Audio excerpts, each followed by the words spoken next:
Hello, bachcho. Let's read the question. The question says if the current is halved in a coil, then the energy stored is how much times the previous value. तो इस question को solve करने के लिए हम जो की concept use करेंगे वो होगा हमारा कॉन्सेप्ट ऑफ एनर्जी। तो ई यहाँ पर हम रिप्रेजेंट कर रहे हैं एनर्जी को। तो एनर्जी जो हमारा स्टोर होता है in a coil, current carrying coil, उस कॉन्सेप्ट को हम यूज़ करेंगे। तो हमें पता है कि अगर हमारे पास एक कॉइल है जिसमें करंट आई ट्रैवल कर रहा है और इसका इंडक्टेंस का वैल्यू है एल। तो एल जो यहाँ पर है ये है हमारा कॉइल का इंडक्टेंस, और इंडक्टेंस बेसिकली एक प्रॉपर्टी होता है एक कंडक्टर का। So it is a inherent property of a conductor, जो ये हमें दर्शाता है कि अगर हम इस कॉइल के थ्रू इलेक्ट्रिक करंट चेंज करेंगे तो हम यहाँ पर मेंशन कर सकते हैं कि अगर इस कॉइल के थ्रू जो हमारा करंट पास कर रहा है अगर उसको हम चेंज करेंगे देन कितना अमाउंट ऑफ वोल्टेज इंड्यूस होता है इनसाइड द कॉइल। ये हमको इसका इंडक्टेंस का वैल्यू दर्शाता है। और हमें पता है कि जो एनर्जी होता है कॉइल का that is equal to 1/2 L I square. तो यहाँ पर आई जो है वो है हमारा कॉइल के थ्रू कितना करंट फ्लो कर रहा है उसका वैल्यू। तो इनिशियली हमें कहा गया कि हमारे पास एक कॉइल है,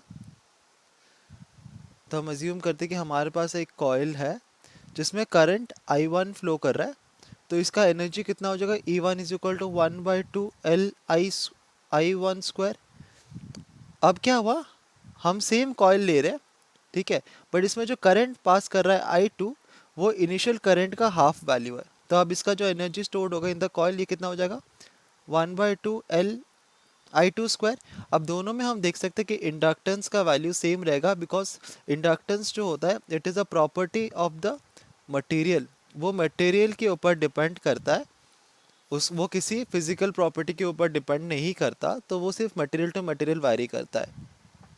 तो अगर हम दोनों एनर्जीज को का रेशियो ले ले तो हमको मिलेगा E1/E2 इज इक्वल टू, तो ये हो जाएगा 1/2 L I1 square multiplied by 2 L I2 square. So 2 और 2 cancel, L and L cancel, and we have I1/I2 whole का स्क्वायर।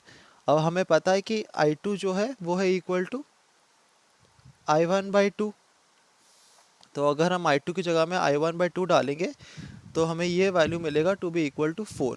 तो हम लिख सकते हैं कि हमारा जो एनर्जी स्टोर्ड होगा E2 that will be equal to E1/4। इसका मतलब हमारा अगर हम कॉइल के थ्रू जो करंट फ्लो कर रहा है उसको हाफ कर देंगे तो हमारा एनर्जी 1/4 टाइम्स डिक्रीज कर जाएगा।